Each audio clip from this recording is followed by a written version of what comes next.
Continuando con nuestras ponencias, vamos a dar pase a la doctora Tatiana Ivonne González Rodríguez, quien es abogada, titulada colegiada, cuenta con una maestría en Derecho Civil y Comercial de la Universidad Nacional de la Amazonía Peruana, estudios especializados en gestión pública, registro de predios y personas jurídicas y derecho notarial, y actualmente labora como abogada de la Dirección Técnica Registral de la Superintendencia Nacional de los Registros Públicos, la SUNAR. El tema que vamos a desarrollar es la seguridad jurídica y la inscripción registral de los predios estatales de dominio público. Doctora Tatiana, buenas tardes. ¿Me escucha? Buenas tardes Víctor, buenas tardes con todos, chicos y chicas participantes de esta capacitación. Como le señalaba Víctor, mi nombre es Tatiana Ivonne González Rodríguez, soy abogada de la Dirección Técnica Registral de la Superintendencia Nacional de los Registros Públicos. Agradezco antemano, en nombre de la Dirección Técnica Registral a la que pertenezco, a la Subdirección de Normas y Capacitación de la Superintendencia de Bienes Estatales, por la invitación para participar de esta primera fecha del tercer curso de extensión para universitarios, ¿no? que se está llevando a cabo en el presente año. Bueno, el tema que voy a tratar es, como ya lo señaló Víctor, la seguridad jurídica. A ver, no sé si podría compartir, un momentito.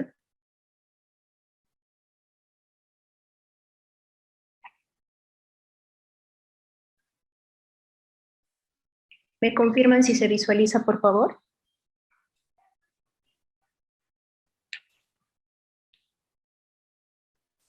¿Todavía no, doctora?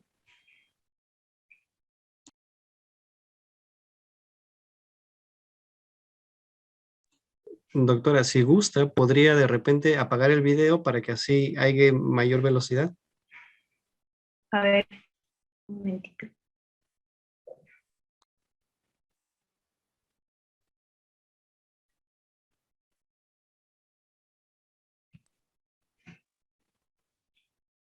¿Ahora sí se visualiza? Correcto, doctora. Ya, entonces, como les señalaba, el tema que voy a tratar es sobre la seguridad jurídica y la inscripción registral de los predios estatales de dominio público. He considerado conveniente, ¿no?, que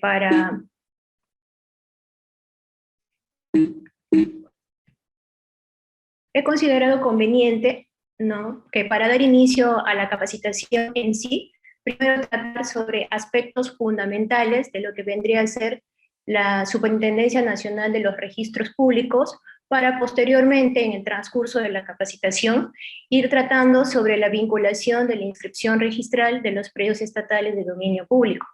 Tal es así que la Superintendencia Nacional de los Registros Públicos es un organismo técnico especializado adscrito al Ministerio de Justicia y Derechos Humanos. La ley de creación del Sistema Nacional y de la Superintendencia Nacional de los Registros Públicos es la ley 26.366. Esa ley fue publicada el 16 de octubre de 1994. Bajo el concepto de esta ley se otorga a la Superintendencia Nacional de los Registros Públicos también ser el ente del Sistema Nacional de los Registros. ¿Cuál es la finalidad o el objetivo que tiene la SUNAR? ¿No? Dentro de su finalidad se encuentra el dictar políticas y normas técnico-administrativas registrales de los registros públicos. Asimismo, la SUNAR se encuentra encargada de planificar, organizar, normar, dirigir y supervisar todo aquello que tenga que ver vinculado con la inscripción y la publicidad de los diferentes actos, contratos, derechos o titularidades que se den en los distintos registros que conforman el sistema nacional, con una misión de brindar un trabajo de calidad accesible al ciudadano, ¿no? Asimismo, el registro, a través de los dos grandes servicios que presta, como son tanto la inscripción como la publicidad, lo que busca es brindar u otorgar lo que vendría a ser la seguridad jurídica, tanto a particulares como a entidades que podrían ser como por ejemplo el Estado o aquellas que forman parte del Sistema Nacional de Bienes Estatales. También tenemos que la SUNAR cuenta con una sede registral en dos oficinas, uno que se encuentra en Primavera y otro en Pardo y Aliaga, y asimismo cuenta con órganos desconcentrados a nivel nacional, los cuales también tienen autonomía.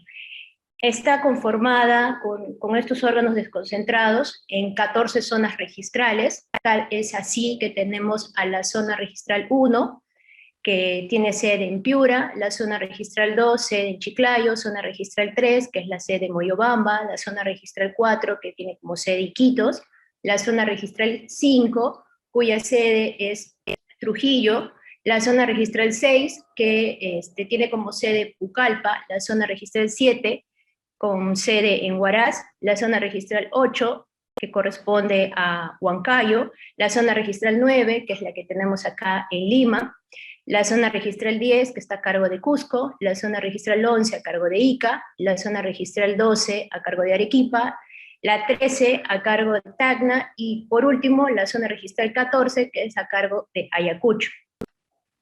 Asimismo, con la norma de la 26.366, que es la que crea tanto el Sistema Nacional de los Registros Públicos como la SUNAR, se otorgan garantías, ¿ya? 4 grandes garantías que están establecidas en el artículo 3 de la ley en mención. La primera garantía que brinda el Sistema Nacional de los Registros Públicos es la autonomía de sus funcionarios en el ejercicio de sus funciones. ¿Cómo se podría entender ello? Un ejemplo, tenemos que una de las autoridades máximas en el tema de SUNAR es el Superintendente Nacional. Entonces, el Superintendente Nacional, el Superintendente Adjunto, o en el caso de las zonas registrales, un jefe zonal o un jefe de unidad, no podría obligar a un registrador, que es un funcionario que está a cargo de los temas de inscripción, no podría obligar a este registrador a inscribir o dejar de inscribir un determinado acto. ¿Por qué? Porque justamente este registrador, amparado en las garantías que le brinda el Sistema Nacional, tiene autonomía en sus funciones. Entonces, cuando el registrador tiene a cargo la calificación de un determinado acto contenido en un título, él es autónomo en sus funciones de decidir si inscribe o no. Otra de las garantías que brinda el Sistema Nacional es la intangibilidad del contenido de los asientos registrales, salvo título modificatorio posterior o sentencia judicial firme. En este caso, lo que se quiere decir es de que los asientos registrales no pueden ser modificables. Por ejemplo, un particular, Juan Pérez, se le va a inscribir la compraventa. Se emite o se extiende un asiento registral a favor de esta persona, ¿no? Y mientras que no exista un título modificatorio, ya sea por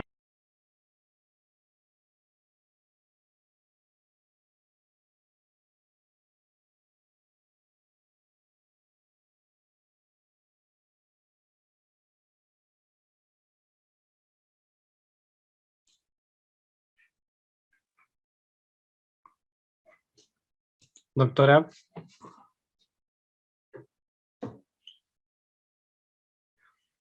lamentablemente estamos teniendo otro problema de conectividad. Por favor, chicos, esperamos un segundito, por favor. Voy a contactarme con la ponente, por favor.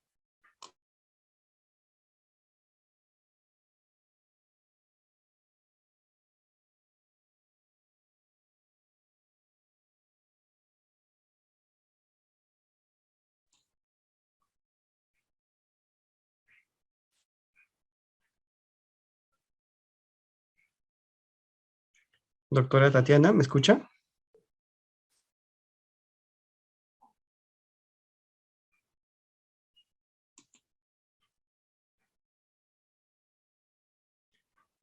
Doctora, ¿me escucha?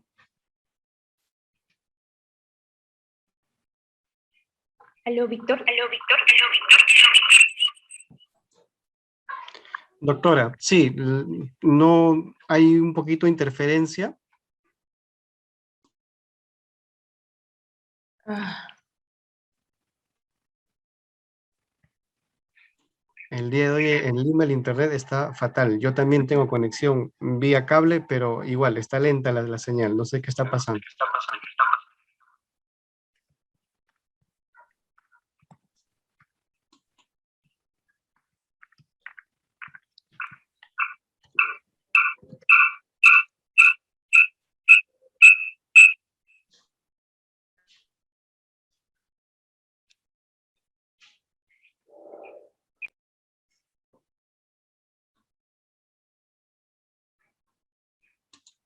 De acuerdo, doctora.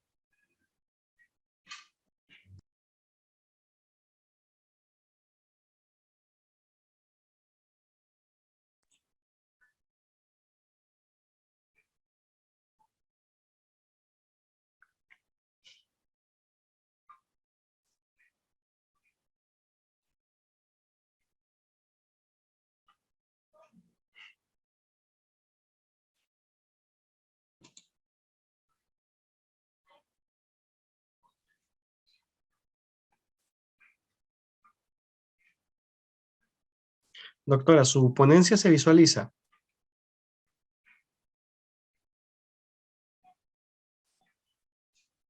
El audio. Ahora.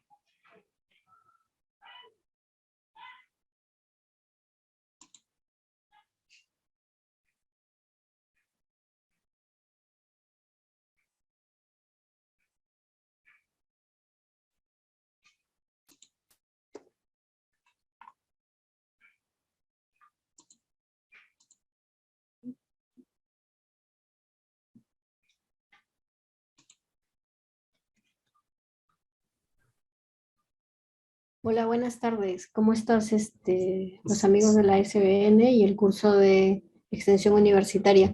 Me dicen en qué lámina se quedó Tatiana para poder apoyarle. Aquí estamos de la SUNAR, la doctora Seida Botucur. Gracias. Sí, Sí, ¿se estamos muestran observando las garantías? garantías del Sistema Nacional de los Registros Públicos. Ya, me confirma si Tatiana sigue con problemas en el audio, si no la doctora Seida arranca de donde se quedó Tatiana, en garantías del sistema. Ah, doctora Tatiana, a ver. Ahora ya. Muy bien. ¿escuchan? Sí, doctora Tatiana, se le escucha, pero hay ¿Me un escuchan? eco.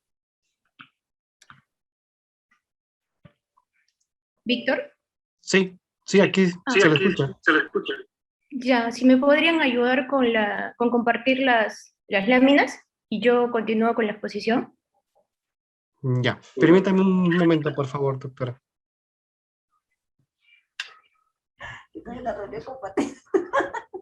No hay problema, Tatiana. Si vuelves a tener problema, por acá te apoyamos. Sigue Ok, nomás. Ayuden con la lámina, porfa.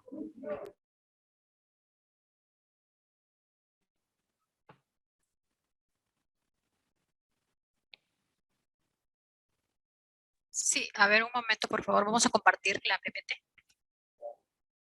gracias.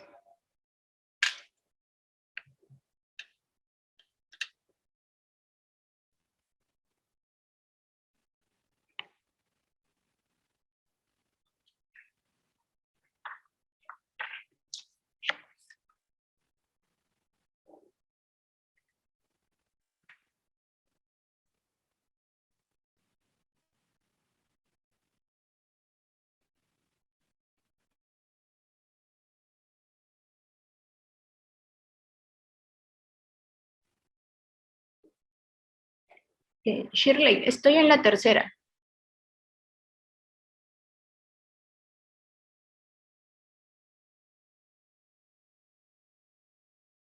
Ahí está bien. Sí, gracias. Bueno, antes que nada pido de las... No, ¿es la lámina anterior?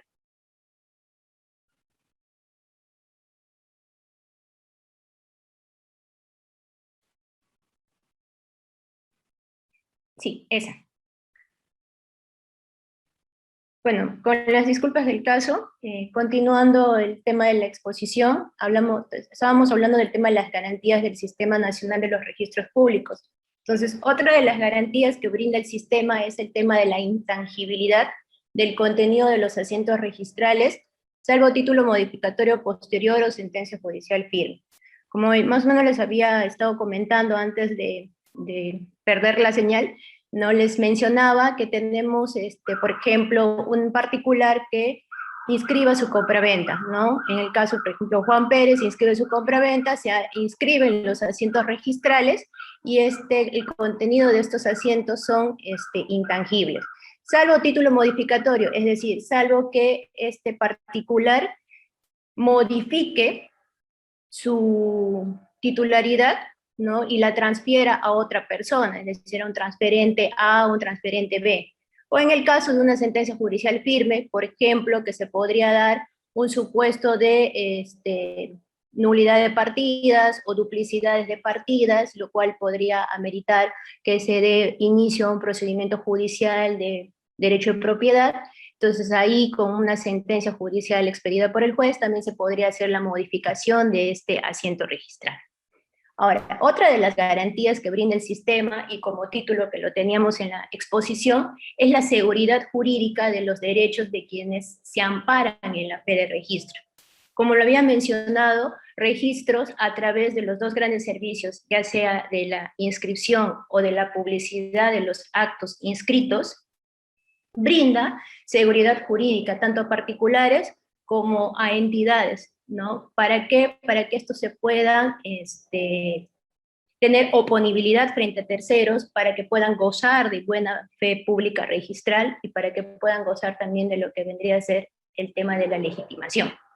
Otra de las garantías que brinda el sistema es la indemnización por errores registrales que podrían perjudicar a particulares o a terceros, sin perjuicio de las responsabilidades que podrían acarrear, ya sea, por ejemplo, a nivel de los registradores, ¿no? Por procesos judiciales o sanciones administrativas.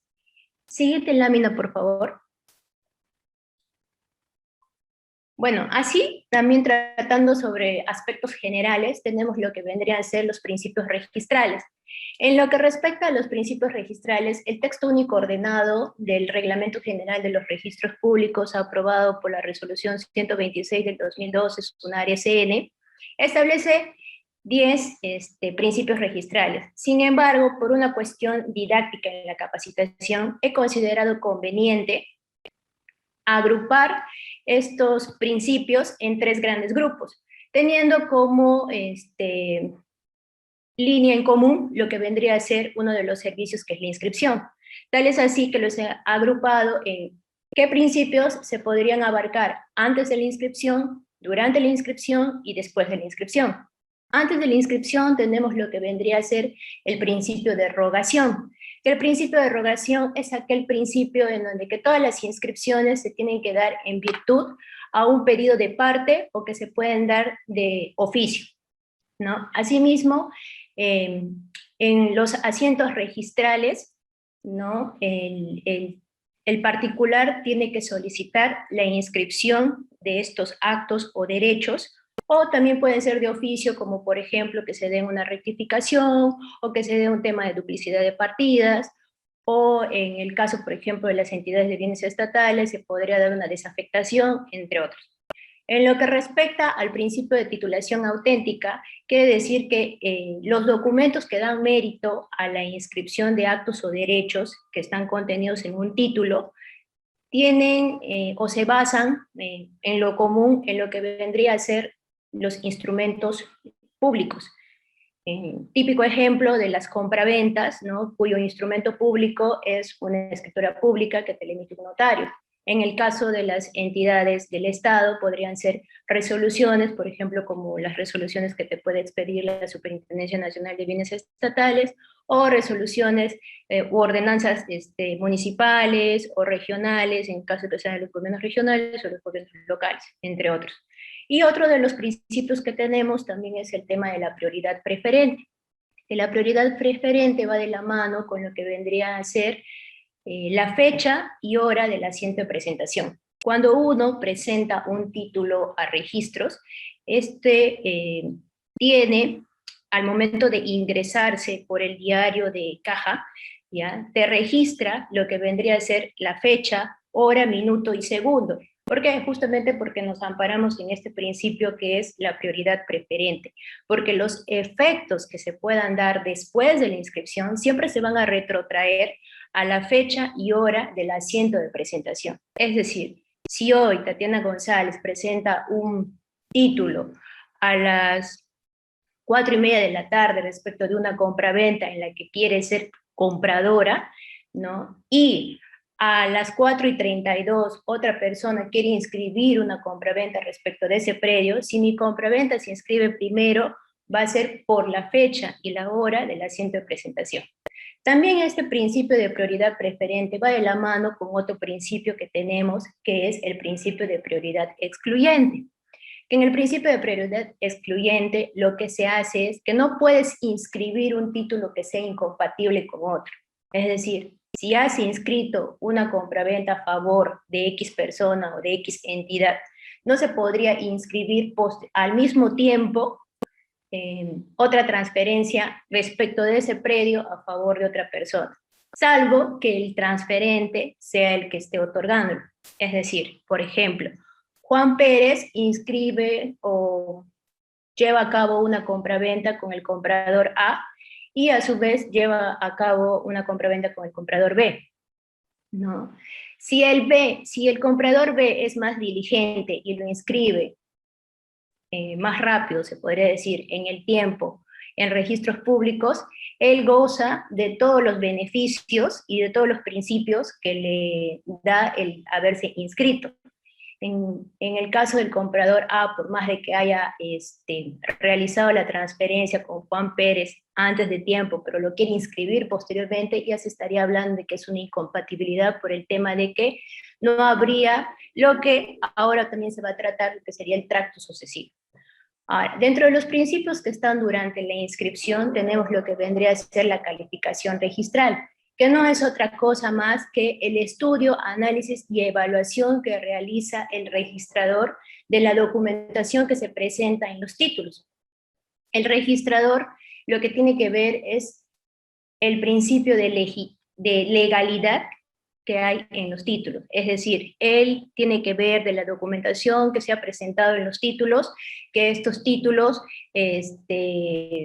cumplan con los requisitos establecidos en las normas legales, ¿no? Quizás un tema de precedentes de observancia obligatoria, que vea si las otorgantes del acto en el que se piensa inscribir cuentan con las capacidades para ello, si el acto de inscribirse es válido o no, si existen inconvenientes en las partidas registrales, ¿no? Y si todo ello está conforme, entonces ahí es todo lo que el registrador está haciendo respecto a la calificación registral. Y otro de los principios que se tiene en cuenta durante la inscripción es el tema del tracto sucesivo. No se admite ninguna inscripción, salvo la primera inscripción de dominio, que no cuente con el tracto sucesivo. Las posteriores actos o contratos que se inscriban respecto de una partida siempre tienen que contar con el tracto sucesivo. ¿Qué es el tracto sucesivo? No es otra cosa que la cadena de transferencias que tiene que haber de un titular a otro. Es decir, si Juan Pérez lo inscribió su título de propiedad que le ha otorgado, por ejemplo, COFOPRI, o le ha otorgado la municipalidad a través de una adjudicación, entonces él ha sido el primer propietario. Posteriormente, Juan Pérez puede donarle a otra persona y esta persona inscribe la donación. ¿Por qué se inscribiría la donación? Porque previamente se hace la verificación de que Juan Pérez es el que está donando, ¿no? De ahí, de esta donación, posteriormente esta persona puede hacer una compraventa a un transferente X. Entonces, esta persona X se le inscribiría, ¿por qué? Porque se verificaría que la persona que adquirió de la donación es el transferente. Si por A o B no existe esta cadena de titularidades, no se podría inscribir. Otro de los principios que tenemos que tener en cuenta durante la inscripción es el tema de la legitimación. tanto legitimación, oponibilidad y fe pública registral se resumen en lo que nosotros podríamos llamar la seguridad jurídica que otorga registros públicos. ¿Qué es el tema de la legitimación? La legitimación no es otra cosa más de que los asientos que se inscriben en registros tienen que presumirse que son válidos y exactos, salvo que exista una resolución judicial, que era lo que anteriormente se señalaba en el tema de las garantías, salvo que exista una resolución judicial o una resolución vía arbitral que diga lo contrario. En el tema de la oponibilidad va de la mano con lo que vendría a ser otro de los servicios que nosotros como SUNAR brindamos, que es el tema de la publicidad. Nosotros tenemos dentro de nuestras funciones publicitar todos los actos que inscribimos. ¿Por qué? Porque justamente por eso es nuestro nombre. Nosotros somos la Superintendencia Nacional de los Registros Públicos. El registro de por sí es público. Se presume que el conocimiento de todo lo inscrito es el conocimiento público de todos los ciudadanos. Entonces, esto te genera oponibilidad terceros.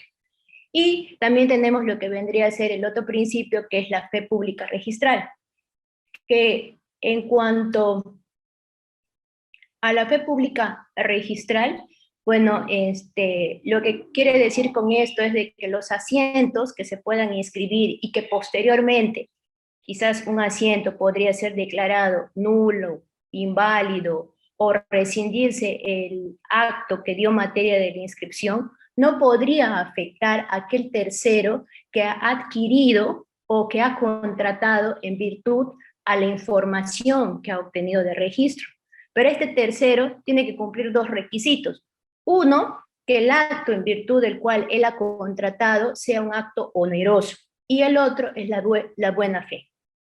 Si el acto fuese gratuito, por ejemplo, si estaríamos hablando de un tema de donación o de un tema de anticipo de legítima, ahí no hay un tema de onerosidad, quizás se podría hablar de que este tercero no cumpliría con los supuestos establecidos por la fe pública registral.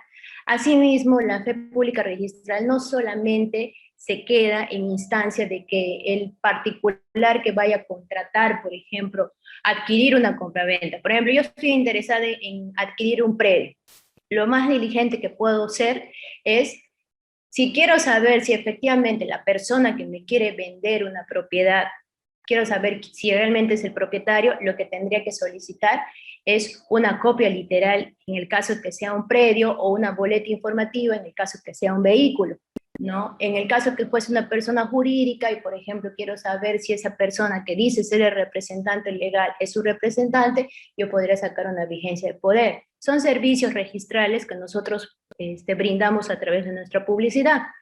Pero la fe pública registral últimamente no solo se extiende al tema de la información que existe en los asientos, sino que también a veces podemos averiguar respecto de los títulos que dieron mérito a esa inscripción. Es decir, por ejemplo, Juan Pérez obtuvo a través de una compra-venta, lo más diligente que podría hacer para gozar del tema de la onerosidad y de la buena fe, sería revisar esa compraventa de Juan Pérez y verificar si efectivamente todo está conforme a ley.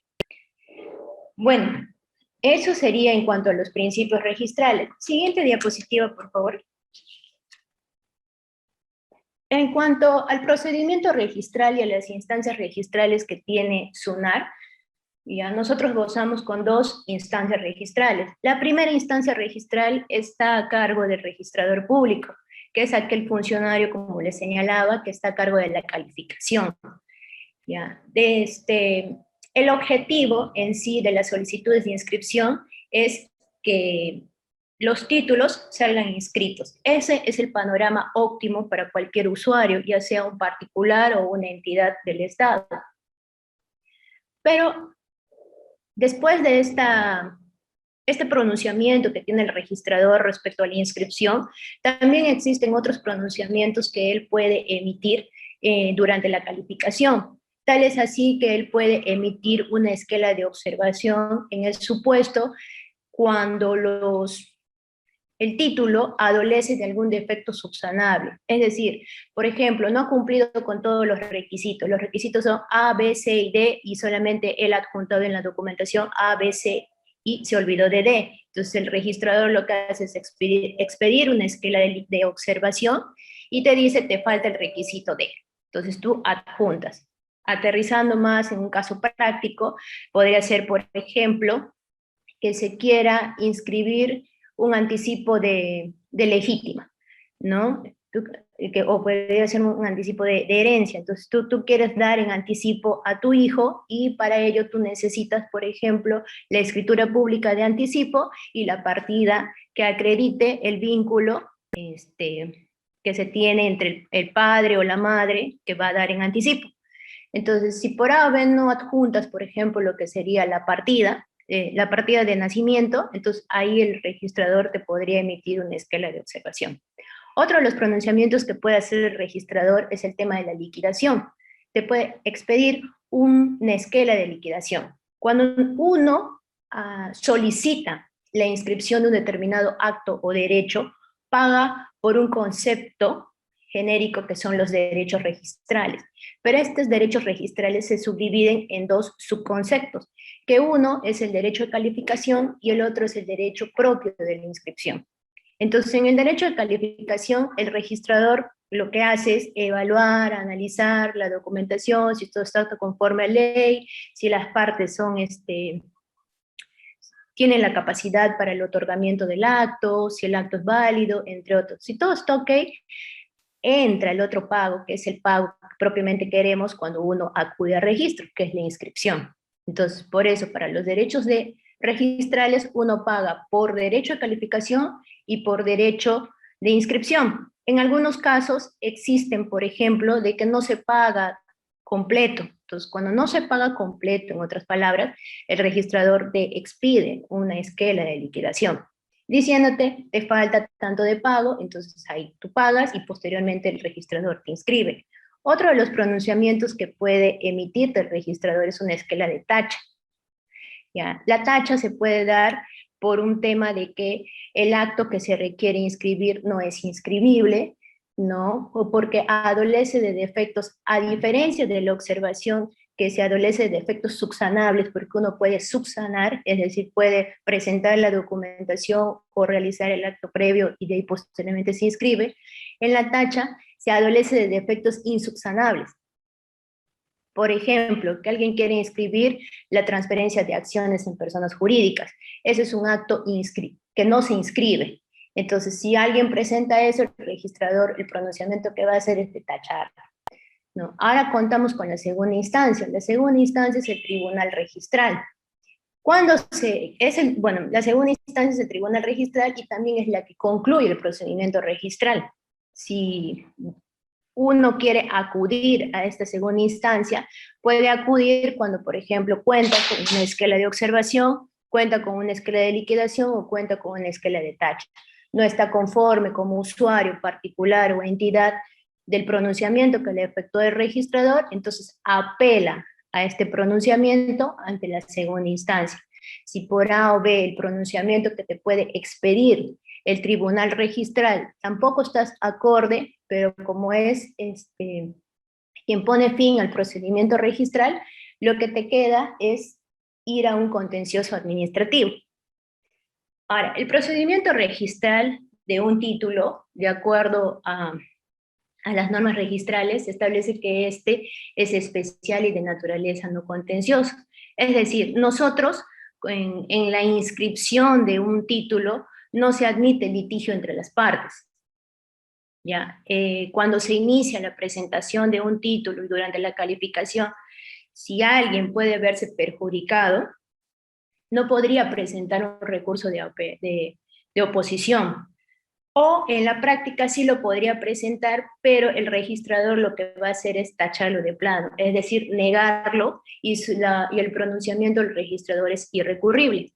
Pero sí, de acuerdo a la ley 3313, últimamente se han aceptado ciertas excepciones a este procedimiento, pero hay que tener en cuenta cuándo aplicar o en qué supuestos se aplicaría lo que sería la ley 3313. Los únicos supuestos en los que se podría admitir la oposición a un trámite registral o la cancelación de un asiento registral cuando esto ya haya sido inscrito, solamente se va a dar en los supuestos de falsificación de documentos o de suplantación de identidad. Pero bajo estos dos supuestos, solamente existen determinadas personas para alegar estos supuestos. ¿Y cuál es conforme a la ley y el reglamento de esta ley? Que solamente lo puede presentar el notario, el cónsul, el árbitro o el juez o el funcionario público. Es decir, si un particular va a alegar una oposición a un trámite por falsificación de documentos, es muy probable que el registrador simple y llanamente lo deniegue. Pero si quien alega el tema, por ejemplo, de la falsificación de documentos, sería un funcionario público, llámese, por ejemplo, de la Superintendencia Nacional de Bienes Estatales, o alguien de la municipalidad o de un gobierno regional que podría alegar cierta falsificación respecto de un pronunciamiento que fue emitido por una resolución y que esto dio mérito a una inscripción o va a dar mérito a una inscripción y alega falsificación o suplantación de identidad, sí podría ser admitido, pero previa evaluación y análisis que podría hacer el jefe zonal competente, de acuerdo a lo que establece la ley en sí. Siguiente lámina, por favor.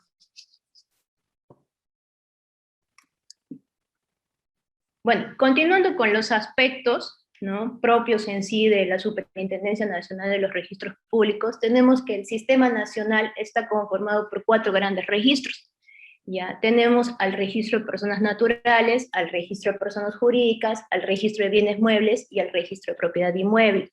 En el registro de personas naturales existen subregistros, como podría ser el registro de mandatos y poderes, el registro de testamentos, el registro de sucesiones intestadas o el registro personal.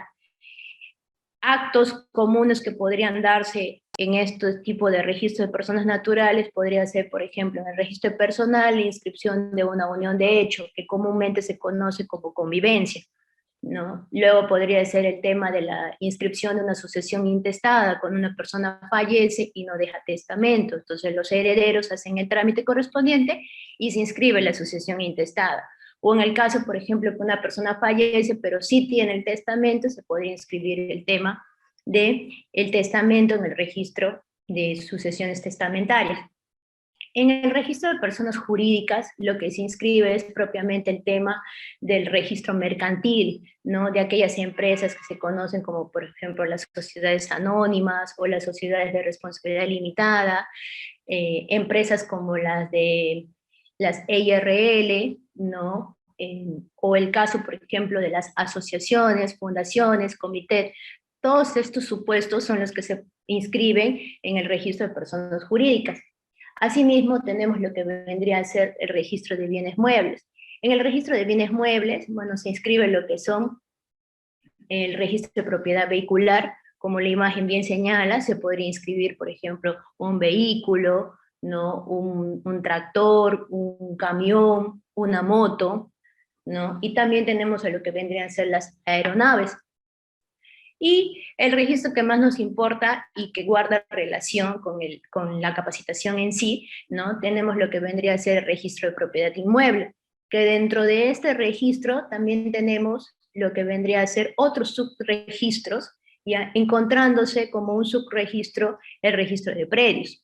En el registro de predios, donde se inscriben los terrenos, las edificaciones, las casas, ¿no?, que pueden estar a favor de particulares o a favor de entidades que pueden ser públicas o privadas, ¿no? Y en el caso de las públicas tenemos pues al Estado, que puede estar representado por aquellas entidades que forman el Sistema Nacional de Bienes Estatales, ¿no? Asimismo, dentro del registro de predios tenemos lo que vendría a ser el registro de embarcaciones o el registro de buques, entre otros.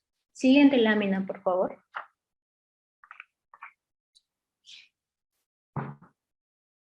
Entonces, tenemos el registro de propiedad inmueble, y dentro del registro de propiedad inmueble tenemos el registro de predios. Entonces, dentro del registro de predios, más entrando en el tema ya de los bienes estatales, ¿no?, de acuerdo al numeral 3.3 del artículo 3 del reglamento de la 29157, que fue aprobado por el Decreto Supremo 008, ¿no? Los bienes del Estado se dividen en dos grandes grupos. Uno, que son los bienes de dominio público, y los otros que son los bienes de dominio privado. En el caso de los bienes de dominio público, ¿no? Tenemos que son aquellos bienes cuya finalidad está destinado al uso público. Uso público como podrían ser, por ejemplo, las playas, ¿no? Las plazas, las infraestructuras viales, entre otros. Y en el caso de los servicios públicos, que podría ser, por ejemplo, un hospital, una comisaría, ¿no? Un cementerio, entre otros. Ahora, dentro de las características fundamentales que tienen los bienes de dominio público, de acuerdo a la Constitución Política del Perú, ¿no? En el artículo 73 se establece que goza de dos características fundamentales, que son inalienables y son imprescriptibles. Asimismo, otra de las características que definen a estos tipos de bienes de dominio público es que son inembargables. Teniendo en cuenta también lo que vendría a ser el reglamento de la 29151, ¿no? Tenemos que dentro de los bienes de dominio público podemos encontrar a los predios y a los inmuebles de dominio público, ¿no? Los predios que vendrían a ser, pues, todos aquellos que hacen mención a los terrenos, a las áreas de playa, a las islas, a aquellos otros dominios que pueden ser también públicos o privados, pero que se encuentran o que tienen como titular en sí a lo que vendría a ser al Estado o a cualquier otra de las entidades que forman parte del Sistema Nacional de Bienes Estatales. Y en el caso de los inmuebles, básicamente tenemos lo que vendrían a ser las construcciones o edificaciones, ¿no? Que de acuerdo al decreto legislativo 1439 y su correspondiente reglamento, que fue con el decreto supremo 217 del 2019 de Economía y Finanzas, ¿no? Estaría a cargo de la Dirección General de Abastecimiento, la cual depende de lo que vendría a ser el Ministerio de Economía y Finanzas. Asimismo, la Constitución respecto de los bienes de dominio público establece que estos pueden darse de manera excepcional, ¿no? Excepcionalmente se pueden dar concesiones a favor de particulares para el aprovechamiento económico. No es la regla, solamente es una excepción. Asimismo, tenemos que otra de las categorías en lo que respecta a bienes del Estado, ¿no? Tenemos a los bienes de dominio privado. En cuanto a los bienes de dominio privado, ¿no? El titular en sí puede ser el Estado o cualquier otra entidad, ¿no? Estatal, que básicamente lo que va a hacer es ejercer atributos de la propiedad común, ¿no? Que va de la mano con lo que vendría a ser el derecho de propiedad, es decir, va a poder hacer uso, disfrute o disposición de la propiedad que tenga como titular, ¿no? A diferencia de los bienes de dominio público, estos bienes no están destinados ni al uso público ni a la prestación de un servicio público. Al contrario, más bien son aquellos que pueden ser enajenables y también son aquellos que podrían ser pasibles de un embargo. Y bueno, a partir del año 2010, ¿no? Con la ley 29618, que es la ley que habla sobre el tema de la imprescriptibilidad en predios de dominio privado del Estado, ¿no? Se le otorga la similar característica que tienen con los bienes de dominio público, que también en estos casos tenemos que los predios de dominio privado también gozan de la característica de la imprescriptibilidad. Ahora, los bienes del Estado en sí tienen una envergadura que puede ser de alcance nacional, puede ser de alcance regional o puede ser de alcance local, ¿no? Entonces, siguiente lámina, por favor. En cuanto al régimen jurídico de los bienes del Estado, hablamos de los de dominio público. Entonces, una de las características principales que también tienen estos bienes es de que gozan de un administrador, ¿no? Porque se dan actos de administración respecto de estos. También se podría o se puede cambiar no solamente el uso para el que están destinados o para la prestación de servicios, sino que también se puede hacer el cambio del administrador. entrando a tallar lo que vendría a ser la figura de la reasignación de uso del bien. Ahora, respecto a los bienes estatales de dominio público, quien está a cargo de llevar los actos de supervisión es la Superintendencia Nacional de Bienes Estatales, ¿no? Ahora, tanto como se podría dar la figura de la reasignación del uso del bien, también de manera excepcional se contempla la figura de lo que vendría a ser la desafectación de este bien, es decir, se dejaría de que este bien sea de dominio público para pasar a ser un bien de dominio privado. Y todo ello, tanto reasignación como desafectación, son pasibles de ser inscritos registralmente en la Superintendencia Nacional de los Registros Públicos.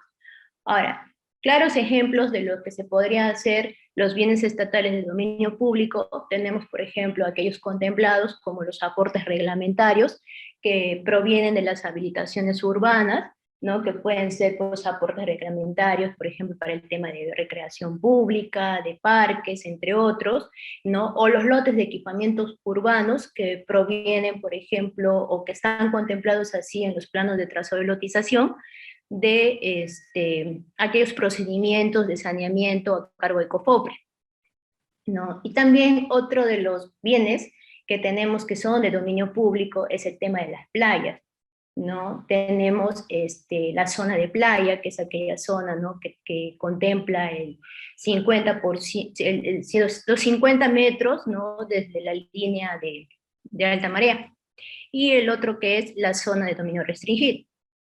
Siguiente lámina, por favor. Asimismo, ¿no? El reglamento de la Ley General de Bienes Estatales establece, bueno, qué actos se podrían llevar a cabo respecto a los predios del dominio público.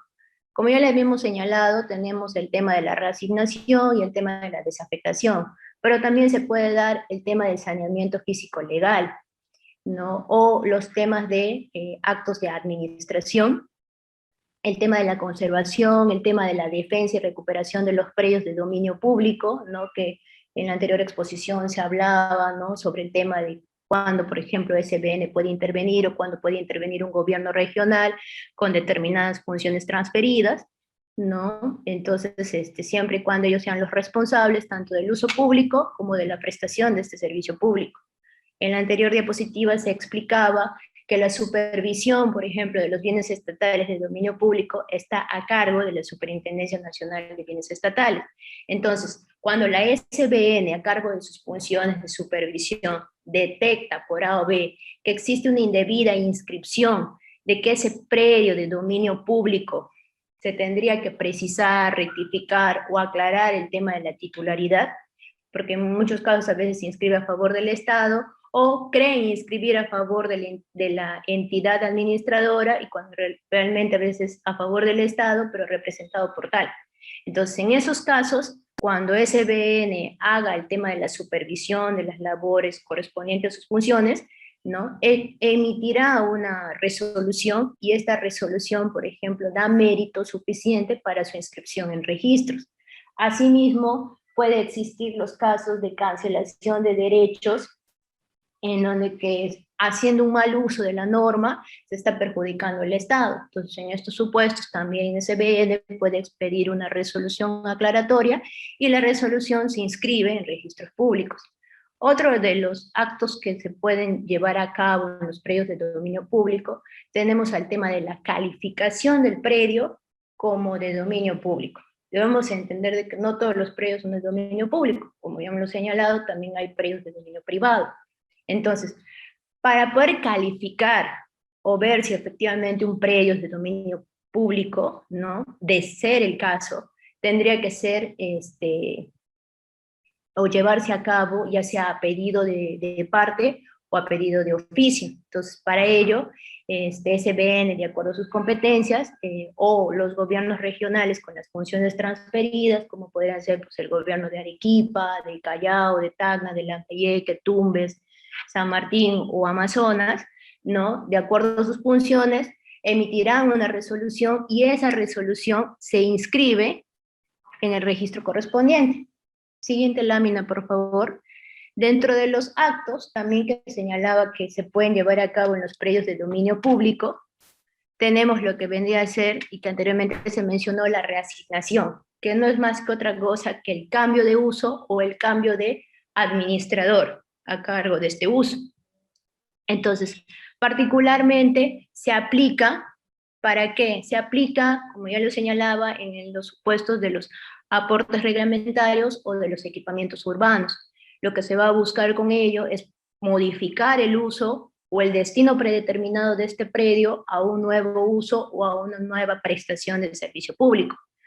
Por lo general se da que es realizado de oficio o a solicitud de la entidad interesada, ¿no? En este caso, se debe precisar dentro del procedimiento de la reasignación, ¿no? Se debe precisar, por ejemplo, cuál va a ser el proyecto de desarrollo o de inversión que se va a ejecutar al respecto, ¿no? Y se tiene que contar con la conformidad de la entidad administradora, salvo que ya se encuentre destinado a un nuevo fin, ¿no? Entonces puede ser que en la práctica quizás ya hay una entidad que está a cargo y llevando a cabo un nuevo uso.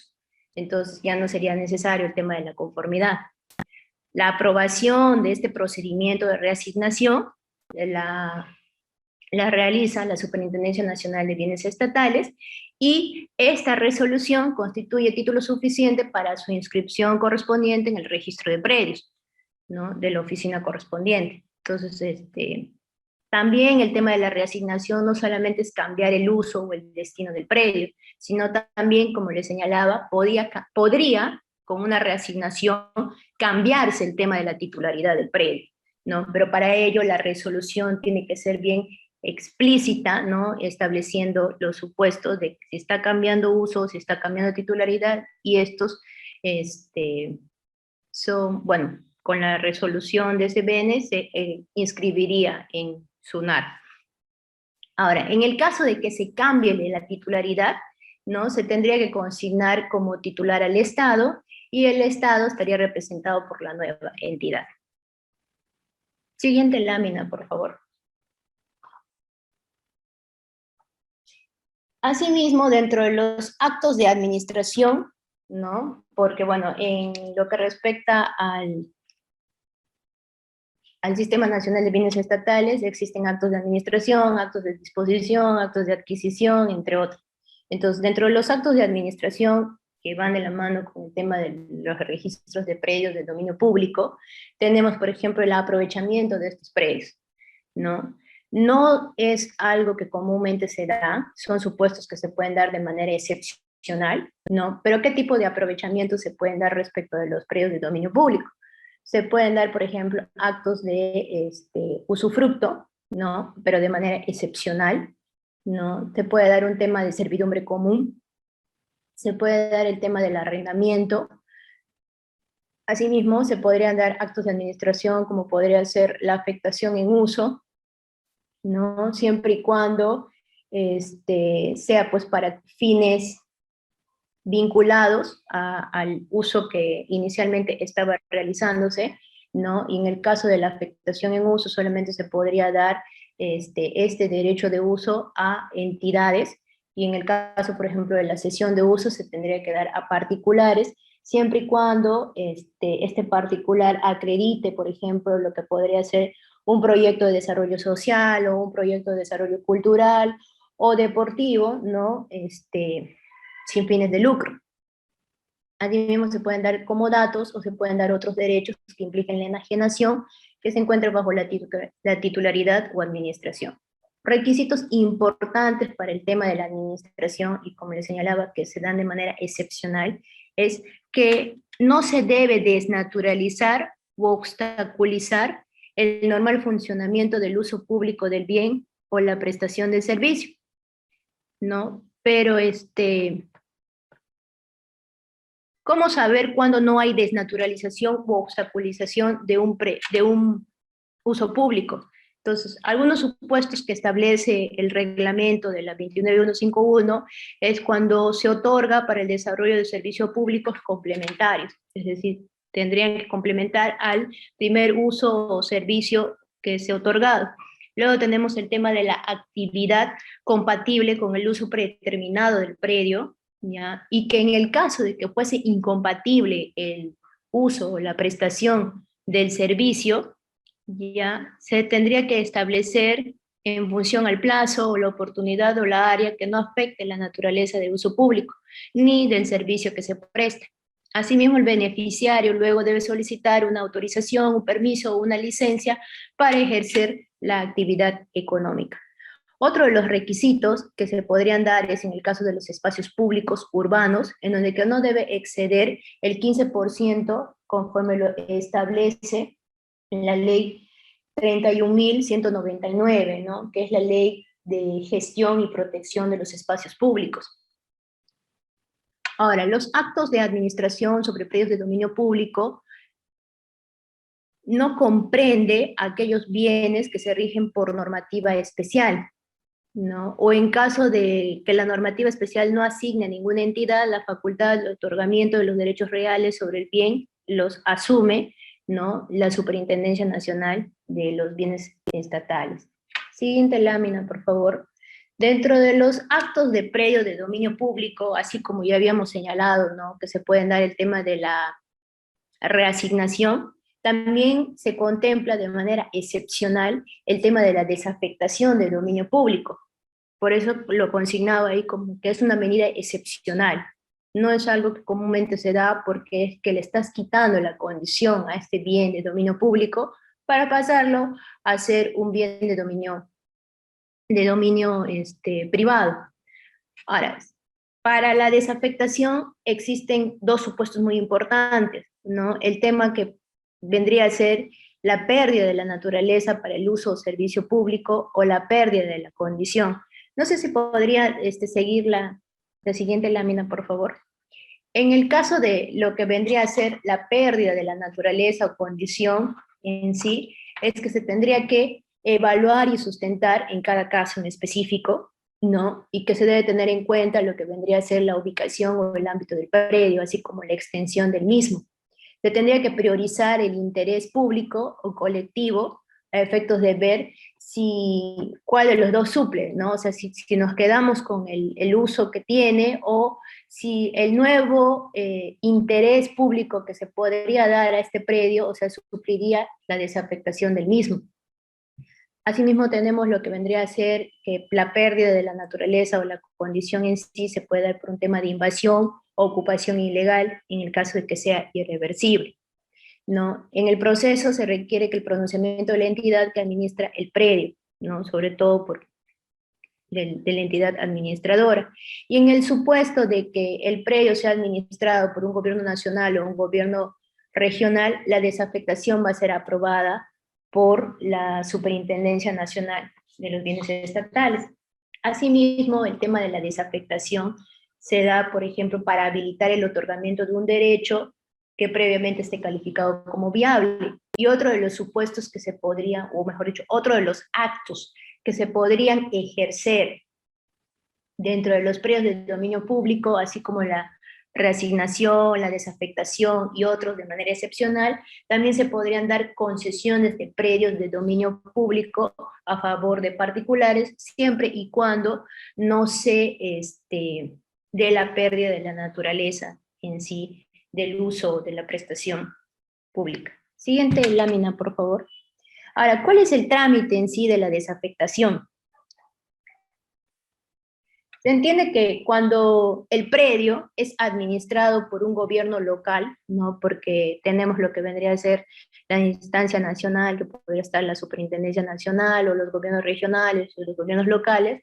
En el caso de que el predio sea administrado por un gobierno local, es decir, por una municipalidad, la desafectación es aprobada por este, ¿ya?, de acuerdo a la normativa o a las reglas establecidas, tanto en el tubo de la ley 29157 como en la ley propias de las municipalidades, que sería la ley 27972, ¿no? Ahora, si el predio está inscrito a favor del Estado, el gobierno local va a comunicar al SBN a fin de que se culmine con los actos que fuesen necesarios para la inscripción de la desafectación, ¿no? En el caso de que se inscriba el acto de la desafectación, el predio va a quedar como propiedad del Estado y va a quedar bajo la representación tanto de la Superintendencia Nacional de los Bienes Estatales o en el caso de los gobiernos regionales de aquellos que hayan sido transferidas sus funciones.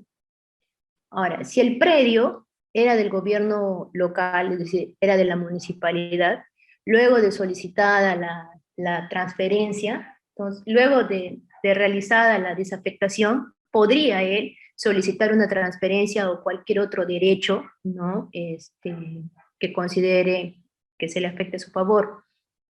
Ahora, la desafectación de predios estatales también alude a lo que vendría a ser, por ejemplo, la zona de dominio restringido, ¿no? Tenemos la zona de playa protegida, que comprende tanto a la zona de dominio restringido como a la zona de playa, ¿no? En los casos, por ejemplo, de la zona de dominio restringido, ¿no? Bueno, la desafectación propiamente la tendría que hacer la Superintendencia Nacional de Bienes Estatales, ¿no? Y si posteriormente habría un tema de adjudicación, entonces previamente se hace la desafectación y posteriormente la adjudicación de estos predios, pero para ello se tendría que contar con un pronunciamiento, ya sea de una municipalidad provincial y distrital, en donde que se sustente el tema del plan de acondicionamiento territorial y del desarrollo pues urbano y de las vías, que siempre y cuando no afecten, ¿no?, el acceso a la playa en sí, que es de dominio público, ¿no? Ahora, esta desafectación también debe ser inscrita en el sistema del SINAVIP, ¿no?, cuyo administrador, posteriormente lo vamos a ver, es pues la Superintendencia Nacional de Bienes Estatales. En el caso, por ejemplo, de las áreas naturales, perdón, de las áreas de playa, ¿no? Tenemos que existen, por ejemplo, que se pueden dar derechos de uso, ¿no? En el caso de los muelles o los embarcaderos, y que esto estaría a cargo, por ejemplo, de DICAPI, ¿no? O también tenemos en el caso, por ejemplo, de los puertos o terminales portuarios, ¿no?, que podría entrar, por ejemplo, el Ministerio de Transporte y Comunicaciones. Y luego también en el caso podría darse un tema de que Proinversión, ¿no?, podría otorgar ciertas concesiones a favor de particulares, como señalamos anteriormente, ¿no? Había el tema de la excepcionalidad de conceder concesiones a favor de particulares. Por ejemplo, Proinversión podría conceder ciertas concesiones a favor de particulares en zonas de playa, siempre y cuando sean pues para la explotación de obras públicas o de servicios públicos, ¿no?, en favor de toda la comunidad. Siguiente lámina, por favor. Ahora, otro de los actos contemplados en el reglamento, ¿no?, que se pueden dar respecto de predios de dominio público, tenemos la transferencia, y que esta transferencia tiene que ser de manera excepcional, ¿no? ¿Por qué? Porque justamente se trata de bienes que tienen la calidad o la condición de dominio público, ¿no? Pero ¿en qué supuestos se podrían dar? Se podrían dar, por ejemplo, cuando se trata para la acumulación de otro predio o de otro inmueble, o cuando lo que se busca es viabilizar una obra pública o un proyecto de inversión o de infraestructura, ¿no? Y para la inscripción o la regularización de una edificación. Esta transferencia solamente se puede dar en el supuesto de que sea a título gratuito y que no conlleve la pérdida de la naturaleza pública del predio, ¿no?, conforme lo establece el reglamento en la 11ª disposición complementaria final. Asimismo, tenemos, siguiente lámina, por favor, ¿no? Establecía que el tema de la Superintendencia Nacional de los Bienes Estatales, ¿no?, tienen distintos actos bajo su competencia.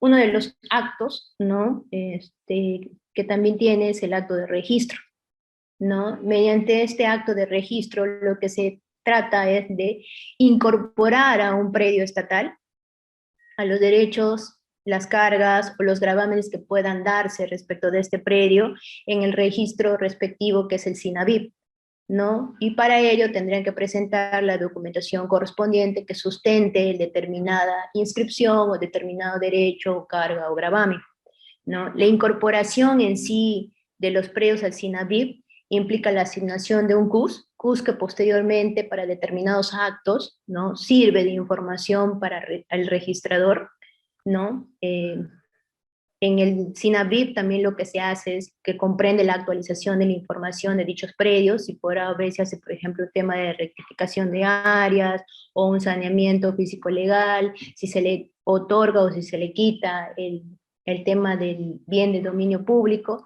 Todos estos actos tienen que figurar en lo que es el SINAVIP, el cual está bajo la administración de la Superintendencia Nacional de Bienes Estatales.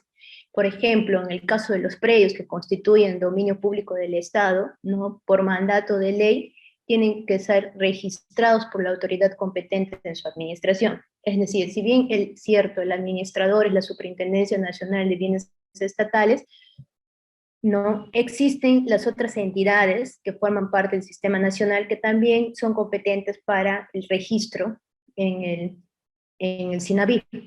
Y la obligatoriedad de consignar el tema del CUS, como les señalaba, puede ir, por ejemplo, para los temas de actos de administración, actos de disposición o actos de adquisición, ¿no? Y que posteriormente, durante la calificación, van a ser verificados por el registrador.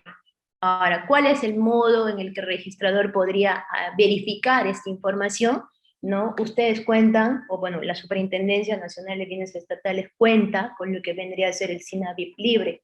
Entonces, el registrador en la calificación verifica dicha información. Siguiente lámina, por favor. En lo que respecta al artículo 77 del reglamento, tenemos lo que vendría a ser la inscripción registral, que es lo que les hablaba en un primer momento, ¿no? Uno de los grandes servicios que brinda registros. Ahora, en los temas de los procedimientos propios del Sistema Nacional de Bienes Estatales, ¿no? Existen los procedimientos de adquisición, los procedimientos de administración y los procedimientos de disposición. Pero como hablamos solamente sobre predios estatales de dominio público, lo que nos interesaría serían aquellos actos de administración. Entonces, para aquellos actos, por ejemplo, ¿qué documentación se tendría que presentar para su inscripción correspondiente? ¿No? Se tendría que presentar, por ejemplo, los documentos legales que aprueban o sustentan el acto, que podría ser el tema de una resolución expedida por la dirección correspondiente, ¿no? A cargo de la Superintendencia Nacional de Bienes Estatales, o los planos perimétricos o de ubicación que estén autorizados por el ingeniero, arquitecto o geógrafo habilitado, ¿no? Bueno, teniendo en cuenta los datos técnicos ahí, que podría ser pues el datum oficial vigente, que es el WGS 84, y a su vez también la memoria descriptiva. Siguiente lámina, por favor. En el caso de los actos de administración, como les señalaba, ¿no? Actos de administración se pueden dar, por ejemplo, en las afectaciones, ¿no? En el caso de la reasignación que les decía, que cambie el uso o la prestación de un servicio público, ¿no? En las cesiones, servidumbres, usufructos, alquileres, en el caso de ser arrendamientos, ¿no? O la extinción de este derecho, ¿qué requisitos se deben presentar al registro para su inscripción? Se necesita, por ejemplo, de planos de independización y o remanente. El remanente es cuando, por ejemplo, hay un área extensa, ¿no? Se va a independizar ciertos lotes y siempre va a quedar una pequeña área en el área matriz o en el área remanente.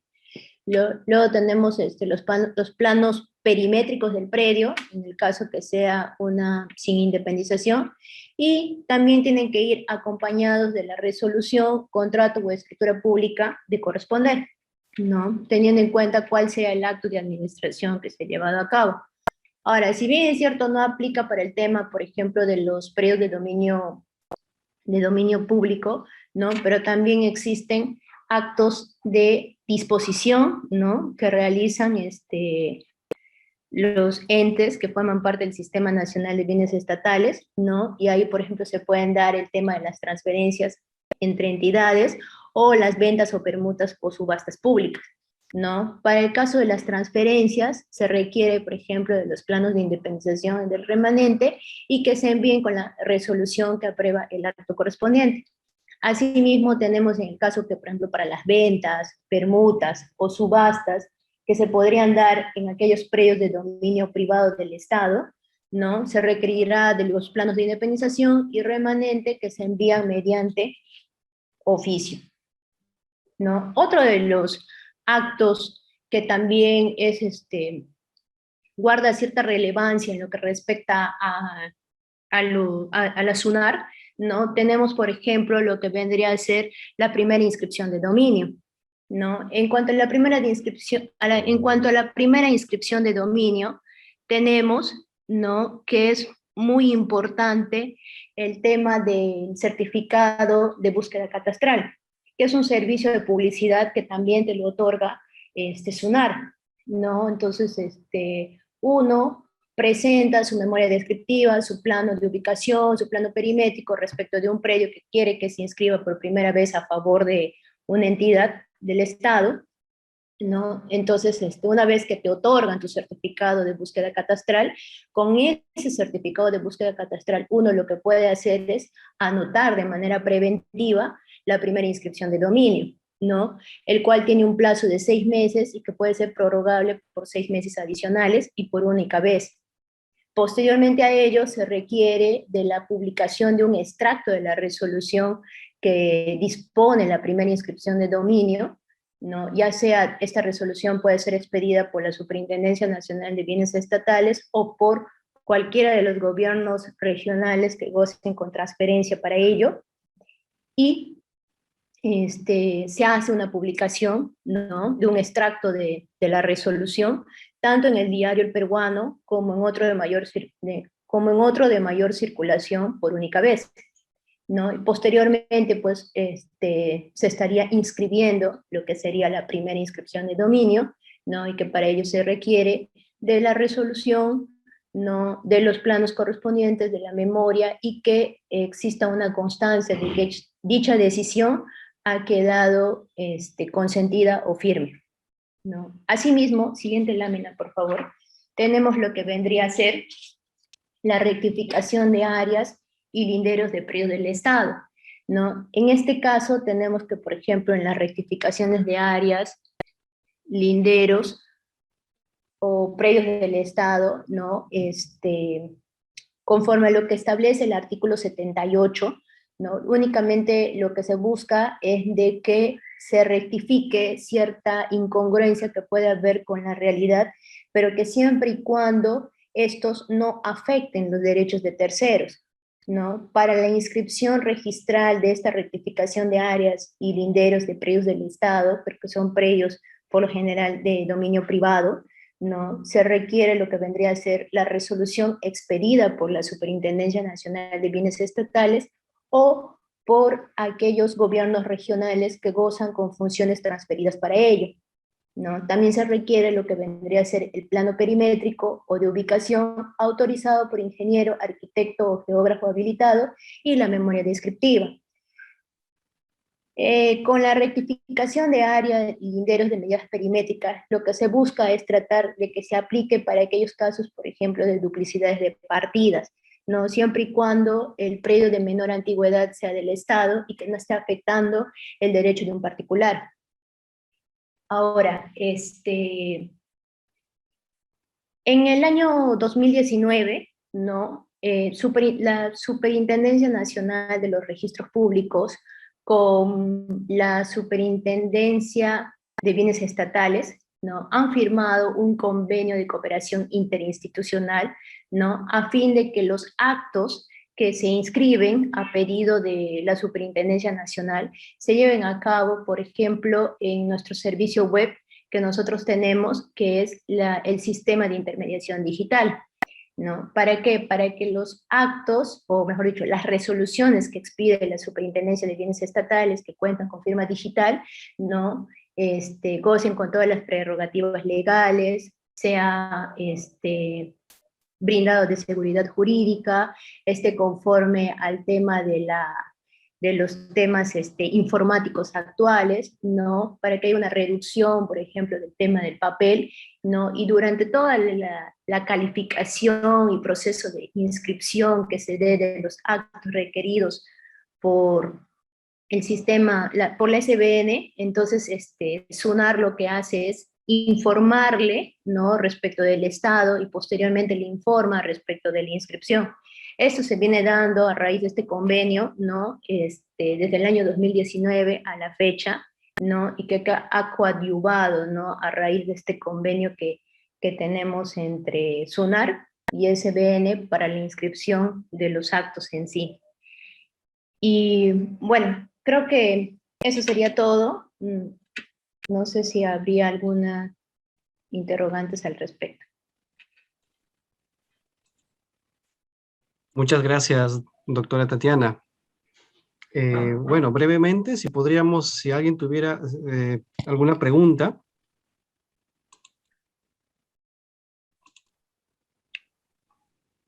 ¿Pueden levantar la mano?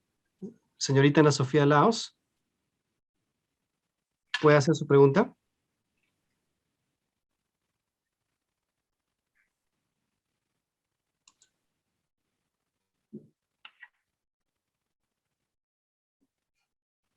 Sí, Ahora señorita sí Ana creo que Sofía. estamos en el micro. Buenas tardes nuevamente. Quería hacer una consulta, doctora, respecto a si es que existe alguna relación entre SUNAR y SINAVIP respecto al registro de los predios de dominio público, ya que me llegó a confundir en una parte, así que, por favor, no sé si es que podría precisar ello. Muchas gracias. Sí, a ver, el tema del SINAVIP, entiendo que es un sistema administrativo que, como lo señalaba, el administrador es la SBN, ¿no? Ahora, en el caso de la información que se puede decir, ¿no?, la información que se administra o la información que se incorpora o se actualiza, ¿no?, de los distintos actos que lleven a cabo tanto el Estado como las entidades que forman parte del sistema de bienes estatales, ¿no? Previamente tienen que estar inscritos en registros públicos, para de ahí posteriormente actualizar esta información en el SINAVIP, porque de acuerdo al reglamento de la 29151 existe una obligatoriedad, ¿no?, por parte tanto del Estado como de las entidades que forman parte del Sistema Nacional de Bienes Estatales, de actualizar todos los actos, ya sea de adquisición, disposición o administración, que se den en el SINAVIP. No sé si absolví tu consulta. Sí, por supuesto, muchas gracias. Ok. Señorita Ada Luz, por favor, ¿puede hacer su pregunta? Buenas noches, profesora. Sí, iba en el sentido de la compañera anterior, pero ya con lo que contestó creo que ya entendí que sería más una cuestión de una mayor publicidad, quizá lo del SINAVIP, porque entiendo que en sí los actos se inscriben en SUNAR y depende de esa inscripción en SUNAR una segunda publicidad. O sea, sería como que algo supeditado, ¿verdad? El SINAVIP.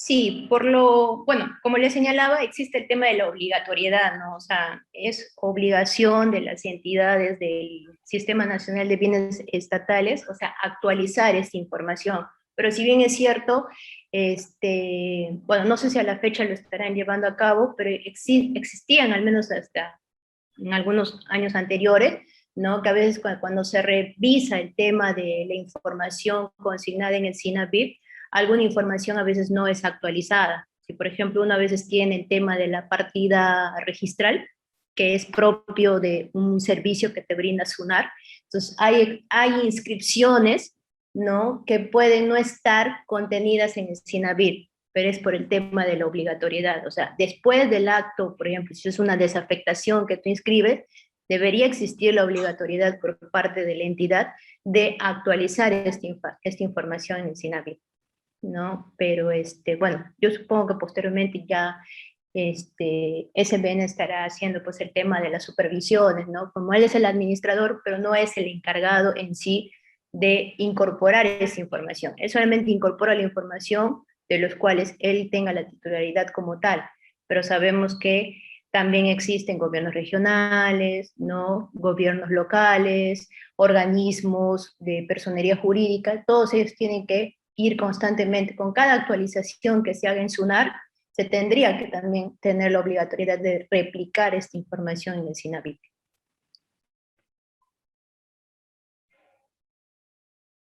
Muchas gracias, doctora. Damos el turno a Paola. Señorita Paola Alexandra.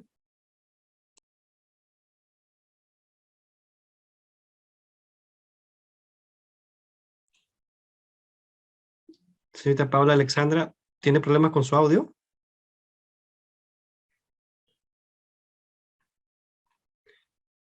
Doctora. Doctora, ¿le puedo leer la pregunta de la Sí, señorita Paula? disculpe, por favor. Ujú. Ok, dice, dentro de los bienes estatales se habló del régimen jurídico y dentro de ello sobre la reasignación que se le puede dar al uso de un bien. ¿Cuál sería un ejemplo de reasignación del uso del bien?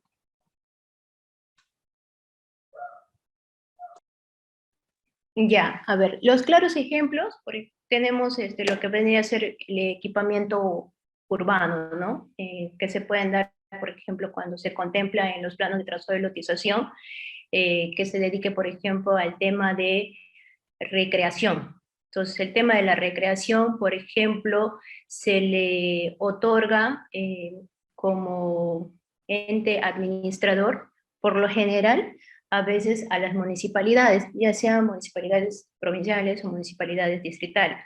Entonces, por ahí puede haber un tema de reasignación en que se puede cambiar, o sea, quizás ya no se está dedicando a un tema de recreación pública, sino, no sé, quizás se podría dedicar a un tema de servicio comunal, ¿no? Podría cambiar el uso. O también otro en el caso de los equipamientos, mayormente se daba también el tema de educación, ¿no? Y que, por ejemplo, el ente administrador podría ser el tema del Ministerio de Educación o entes de salud, ¿no? Como por ejemplo una posta, ¿no? Que se podría dar, eso podría ser al Ministerio de Salud. Entonces, cuando se den que ya no existe el tema del uso, entonces se podría cambiar, como les decía. En el caso de una recreación pública, podría quizás cambiar el uso a un servicio comunal, ¿no? Quizás, no sé, un vaso de leche u otras en sí. Muchas gracias, doctora Tatiana. Bueno, vamos ahora a darle la última pregunta al señor Alex Fonseca. ¿Puede activar su audio, por favor? Sí, buenas tardes. Primero felicitarle a la ponente por la disertación, está muy interesante. Y hacer una pequeña pregunta respecto a los derechos registrales. En este caso entiendo que son propiedades del Estado en la inscripción, no se cobra, pues, ¿no? O si hay cobros que realiza SUNAT. ¿Me escuchan? Sí, sí, sí te escuché, Alex. Bueno, en el caso existen algunos actos, ¿no? Como por ejemplo el tema de los saneamientos físicos legales o el tema de actos de disposición que tendrían que ver, por ejemplo, con compraventas, ¿no? Compraventas por subasta, cuestiones directas, que existen determinados derechos registrales que sí se cobran, ¿no? Que en algunos casos lo suple lo que vendría a ser la entidad administradora y en otros casos lo podría pagar el beneficiario directo, ¿no? Por ejemplo, un acto de disposición de una compra-venta, el beneficiario es un particular. Entonces, en estos casos sí se podría dar el tema de derechos registrales. Uh-huh. No siempre, pero sí se contempla para determinados actos. Y entiendo que la tasa es la misma de siempre, ¿no? No hay exoneraciones o descuentos, beneficios. Bueno, en el caso de que existan exoneraciones, se aplican las exoneraciones, pero sí el tema, por ejemplo, de los derechos registrales, expresamente tiene que existir la exoneración. No es un tema de que se presume, ¿no? Entonces tiene que existir, por un tema del derecho tributario, ¿no? Tiene que existir expresamente un decreto supremo o una ley que diga de que efectivamente te estén, liberando, en otras palabras, ¿no? Del pago de esos derechos registrales. En el caso de que no exista ello, entonces sí tendría que pagarse los derechos registrales correspondientes. Claro, sí, como es un derecho, bueno, al final es una tasa y tiene que cumplir con el principio de legalidad. Bueno, sí, entiendo, doctora, muchas gracias. A ti. Muy bien. Muchas gracias, doctora Tatiana González, por los conocimientos compartidos en su ponencia que nos han expuesto, ¿no? Acerca de la seguridad jurídica y la inscripción registral de los predios estatales de dominio público. Muchas gracias. ¿Desearía usted despedirse con algunas últimas preguntas o alguna última recomendación a los alumnos? Sí, bueno, antes que nada pedir las disculpas del caso, ¿no? Por los inconvenientes que han habido con el tema del internet, ¿no? Agradecerles, como anteriormente lo había señalado, la invitación a nombre de la Dirección Técnica Registral por permitirnos participar, ¿no? Del curso. Y bueno, quizás un tema simplemente para cerrar la idea, ¿no? El año pasado se ha llevado a cabo, el año pasado se llevó a cabo lo que sería un seminario de la protección registral de dominio público, que ha sido organizado por registradores de España y del Centro de Formación de Cooperación Española en Montevideo. Y hay unas cositas que quisiera darlo y que va justo con los temas, con el tema en sí de dominio público. Dice, no es posible proteger aquello que no está debidamente identificado, delimitado, inscrito y atribuido a su titularidad. Y en caso del patrimonio de los estados, que incluyan vías, cauces fluviales, dominio costero, parques naturales y zonas de defensa natural, entre otros bienes de titularidad no privada, es necesario un registro de propiedad para así salvaguardar su integridad, su uso y su adecuada protección. Por ello, la importancia del tema de las inscripciones. Y así proteger los predios de dominio público y por ende también los predios de dominio privado. Eso sería todo. Gracias a todos ustedes y por la participación. Excelentes palabras, doctora. Muchísimas gracias. Bueno, ya hemos llegado al final de nuestra sesión.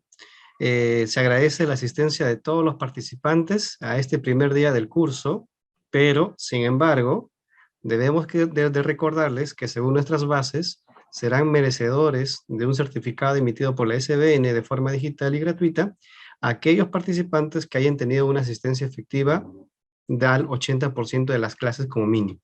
¿Sí? En ese sentido, estaremos pendientes de su ingreso al curso, así como su permanencia, lo que nos arroja el sistema. Entonces, los esperamos en nuestra siguiente sesión, el día miércoles, en el mismo horario. Ya se les ha enviado los enlaces y próximamente vamos a ya activar el ingreso al aula virtual, donde van a encontrar el material que nos van dejando nuestros excelentes ponentes. ¿Sí? Antes de despedirnos, por favor, les voy a pedir que enciendan sus cámaras para tomar una fotografía, ¿no? Que es parte también de del registro de las bases. Gracias, doctora.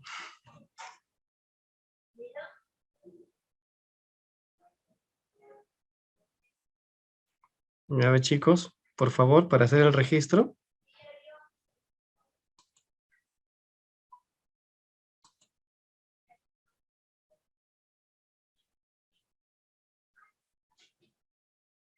Muy bien, vamos a subir también para nuestras notas de prensa, que lo pueden visualizar y seguirnos en las páginas de Facebook, porque hay también importantes temas que se vienen. Muy bien, entonces, ahí, ¿listo?